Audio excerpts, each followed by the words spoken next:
Yeah, one more. One more hand. This side. Back.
day, everyone. My name is Vivek and I am Dayalan's brother. So first apologies to everyone that had to wait all this long and steps to get here. Thank you for your presence.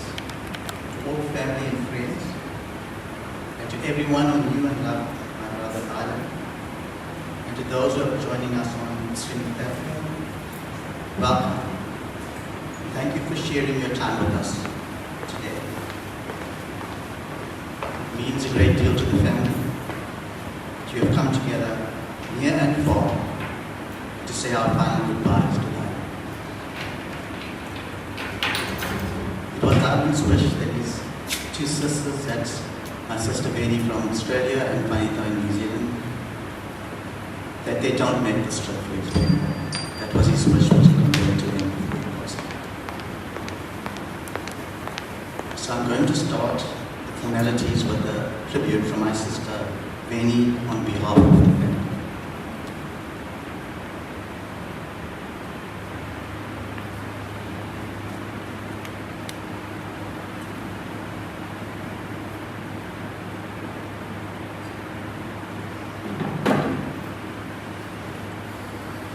Today we say goodbye to a brother, a man who lived a life marked by challenges, resilience, and an unbreakable spirit. He faced more than most, weathering storms of ill health and hardship that would have brought most to their knees. He fought courageously to survive, but unfortunately he lost his battle to illness. Dayalan lived boldly, taking risks, but always had the broadest smile, a heart of gold, and a charm of a prince that drew people in. Beneath it all was a soul that loved deeply, even when life was unkind. Though his fight to survive has come to an end, we take comfort in knowing that his suffering is over. He can finally rest. Dear brother, you know your siblings had your back, supporting you to the very end. We would have moved mountains, but for you now at ease, knowing that you will be reunited with our mom and dad, embraced in peace, love and love once more. We all must Dayalan dearly, his presence, his spirit, and the light that he carried despite everything. Rest well, my brother. Your time to suffer is over. You are free now and will forever be in our hearts. That's from your siblings, Vivek, Veni, Vanita, and their respective families. I'm going to now call Davina to say a few words.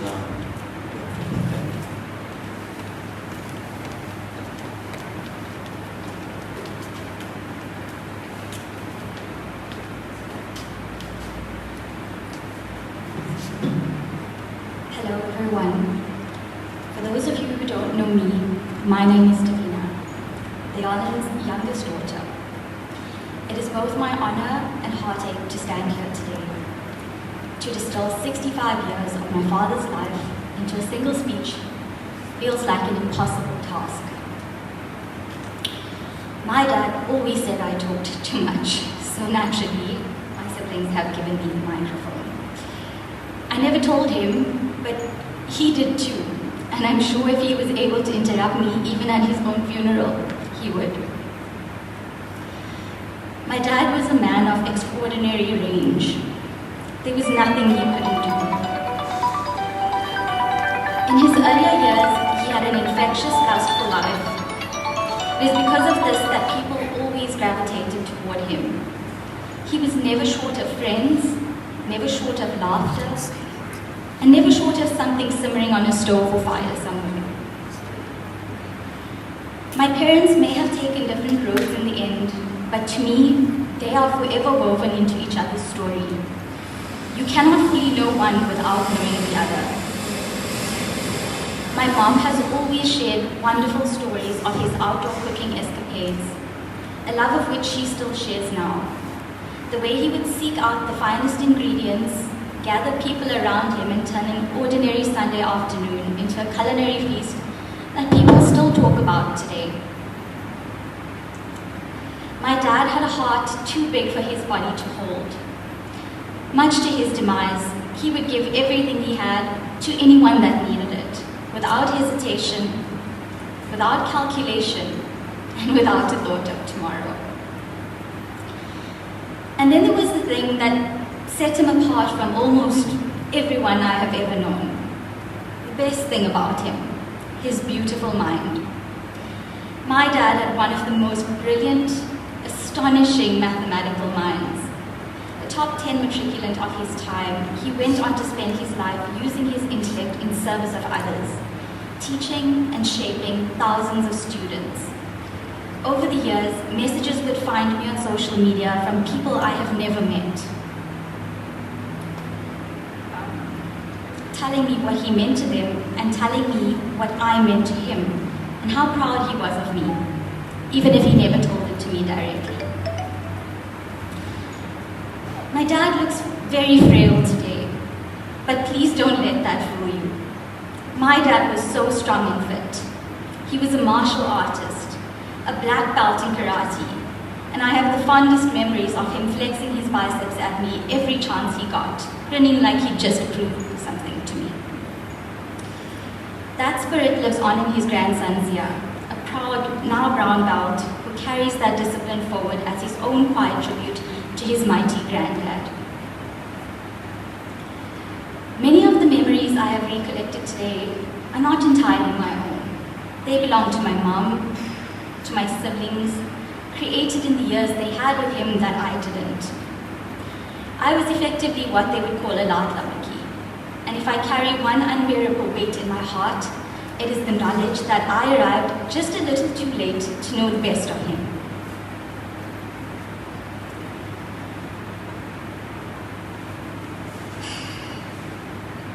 To sit at the table when he was in full flight, to spar with him when he was strong, and to learn from him when he was most alive. And so today, I choose to reflect not only on what was, but also on what could have been, on the conversations we didn't have, the moments we didn't get to share, and the version of our relationship that never got to fully exist. Loss is, after all, not linear. Sometimes we grieve a person, and sometimes we grieve the idea of what might have been. I wanted to thank each one of you that have come out of your way to show your support and celebrate the memory of my dad. Also to those that are online. To my sister Kavita, we've spent a lifetime playfully competing for dad's affection and attention. But today I simply want to say thank you. Thank you for your strength, for your presence, and for standing by him with such unwavering care in his final weeks. I hope that wherever he is now, he has found peace and that he is smiling down on all of us. I am so grateful to him for giving us life and for the parts of him that live on in Kavita and I. In our stubbornness, our grit, and our adaptive resilience. Rest well, Daddy. We love you. My elder sister Shirala was not able to be here even though she really wanted to, and there is a tribute from her on voice note if we can please play that next. Thank you. Thank you. The passing of my father, Dayalan Iyer. I want to begin by saying something very simple but very important. I love my father. Like many human beings, my father's life was not without struggle.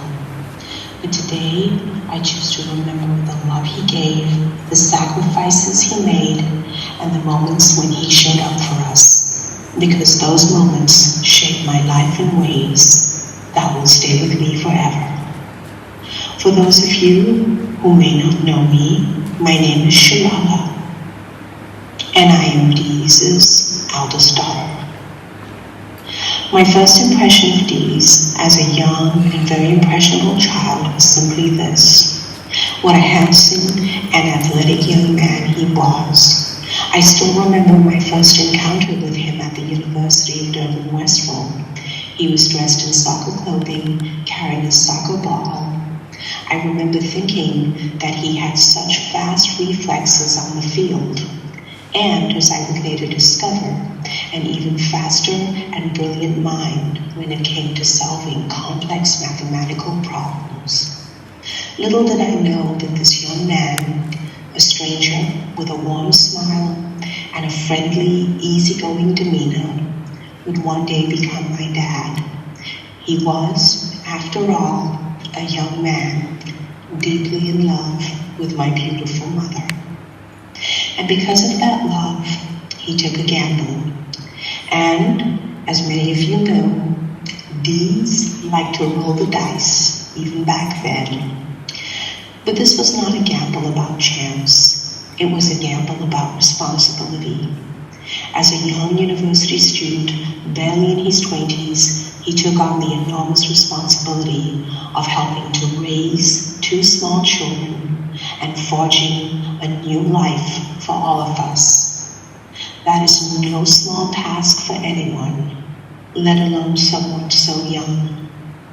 And forge a new life for us he did. And he did that for as long as he could. A few years ago, my brother and I were talking in deeply reflective moods, and we both agreed that Dees was the most impactful father figure in our lives, the one whose presence we felt most deeply growing up. Dees loved cars, and he loved driving long distances. That meant many road trips to Johannesburg, the Wild Coast, Swaziland, game reserves, and to many of Durban's most scenic beaches, parks, and dams. He also loved speed.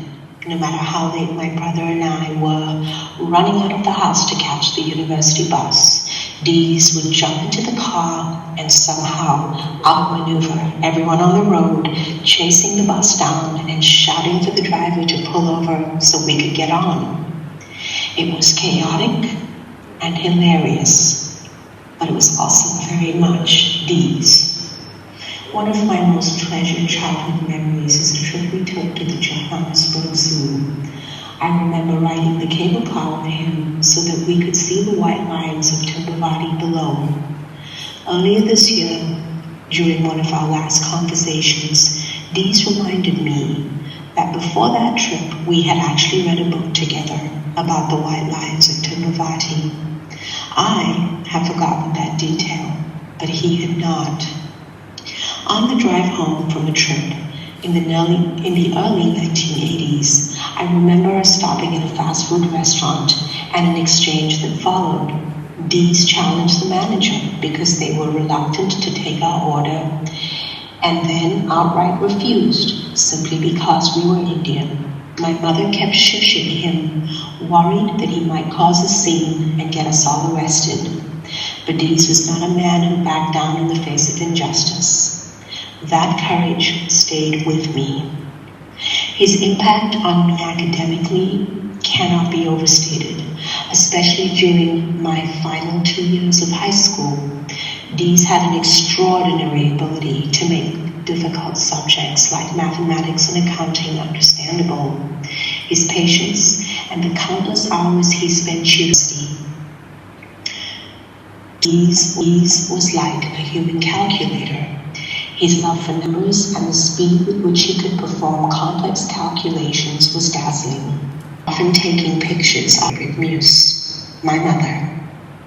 I can still picture him walking through the front door of our home in 35 Tensing Way with a huge smile and an even bigger blue box filled with fresh langoustines or prawns from the Ottawa butchery. He loved bringing a smile to our faces. The later years were not always easy. There were struggles and challenges that many of us here understand. Like many human beings, Dees had his battles. But I believe a life is not defined only by its struggles. It is also defined by love, its efforts, and the moment when someone shows up for others. And in my childhood and young adult years, these showed up for us. I am deeply grateful that I was able to speak with him again earlier this year, and most recently about a month ago. During one of those conversations, he had prepared a small speech that he read to us from a piece of paper. And then he showed me a photograph he had taken of me when I was about 7 years old. The photo was immaculate, even after more than 40 years. It was deeply moving to see that he had kept that picture all this time, considering how difficult some of the later years had been. The fact that he had held on to that photograph for so long says something profound about these, and about what he wanted me to know about how he felt, even after all these years. When I was younger, you taught me many things: mathematics, accounting, reading, and the value of curiosity.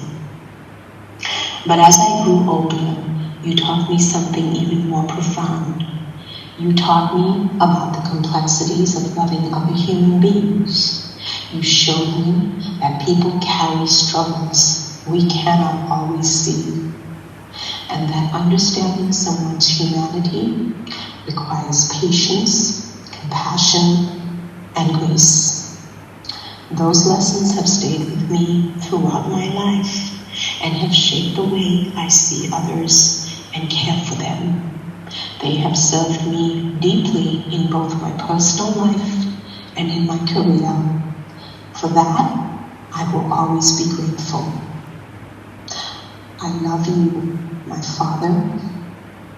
Yours was not an easy task, and today I want to acknowledge who you were and what you have meant to me. And I am proud to call myself your daughter. I also want to thank both my beautiful sisters, Kavitha and Davina Iyer, and a special thanks to my baby sister Kavitha for caring for our father and comforting him. To Vivek, Selvin, have done to support my father. Thank you, everybody.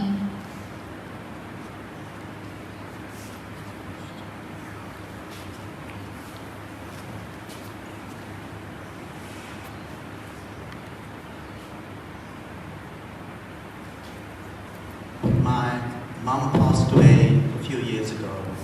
Dayalan moved back to Petermarisburg. It was a family, Sagri and their daughters, that gave him a home and actually took care of him.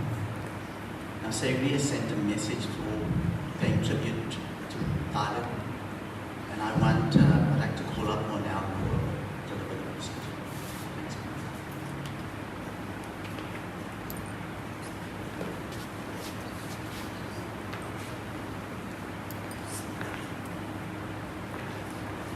Today we gather not just to mourn, but to honor a life that truly mattered.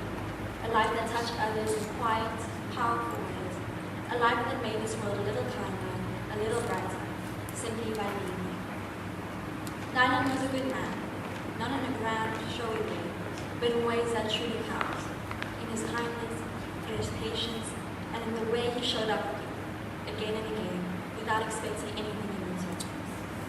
He had a way of making me feel seen, heard, and valued, and that is a rare gift. Dayalan taught us through his actions what it meant to live with integrity and compassion. He reminded us that strength can be gentle, that generosity doesn't have to have recognition, and that love is best shown in small, everyday moments. He will be remembered in his laughter, his wisdom, and the comfort of his presence. We will remember how he made us feel safe, supported, and cared for, and those memories will stay with us, shaping who we are today. Though he is no longer with us in the way we wish, his impact remains. It lives on in the lives he touched, in in the lessons he shared, and in the love he gave so freely. Let us carry that forward. Let us honor him not only in our words today, but in how we will live tomorrow, with kindness, with patience, with love. Rest in peace. You are deeply loved, and you will never be forgotten. He will be deeply missed by the Woodley family, 663 Bombay Road, North Berkeley, Manhattan. Thank you.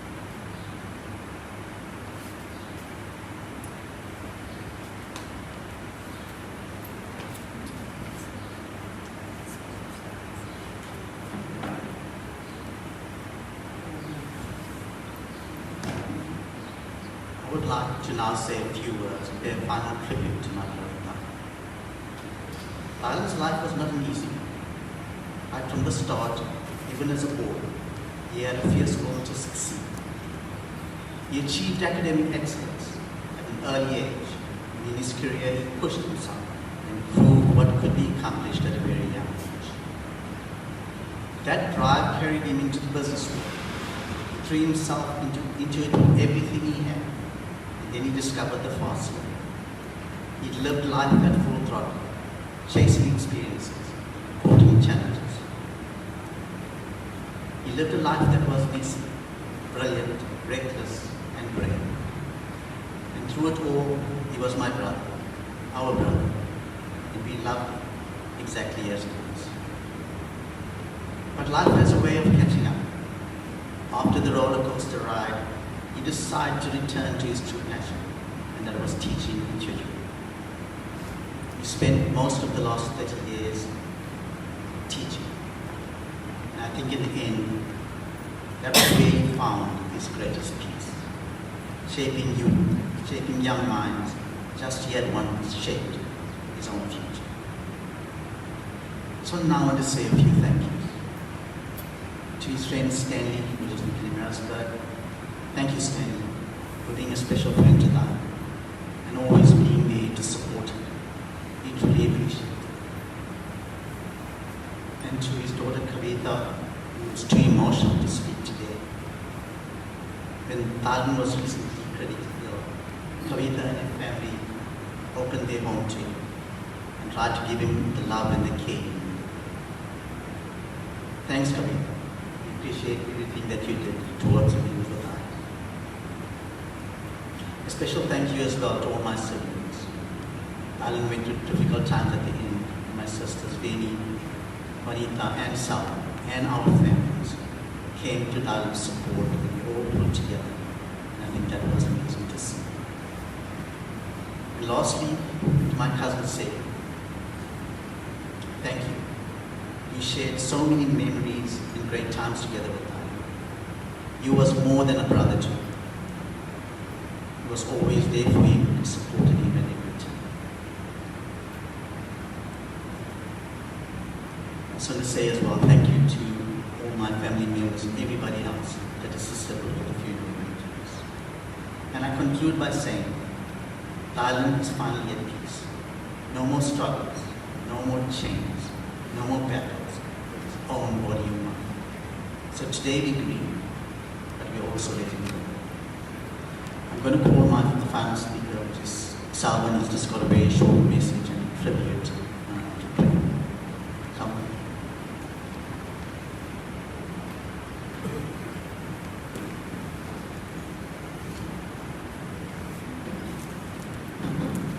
Hi everyone.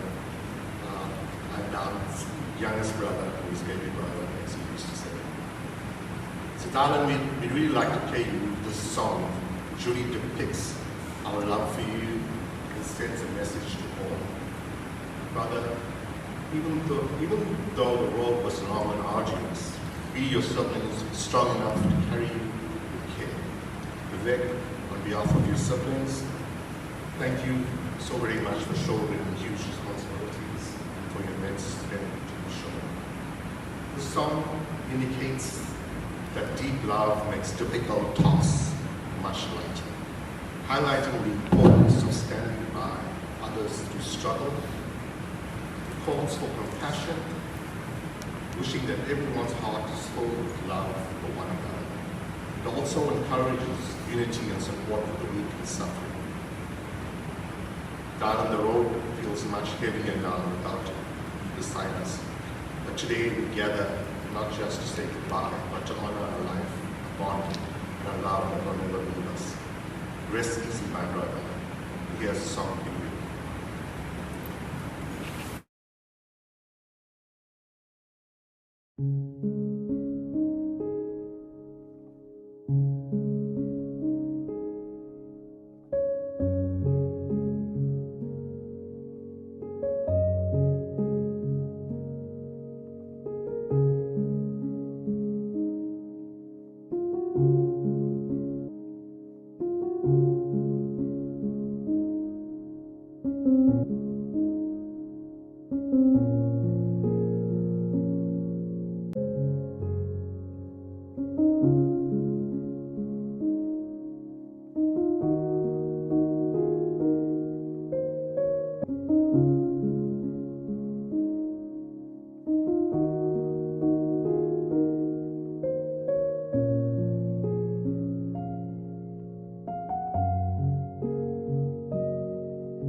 That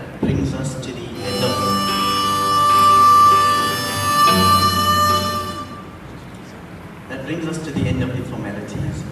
At 12:30, the funeral will proceed to the crematorium. On behalf of the family, I would just like to invite all of you to join us for lunch, which will be served at the Prelude Hall, which is just down the road from. And thank you all for coming, and safe travels home. Thank you.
music.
To do a final viewing for the island. It's going to go through soon. So if you want to do that, please do.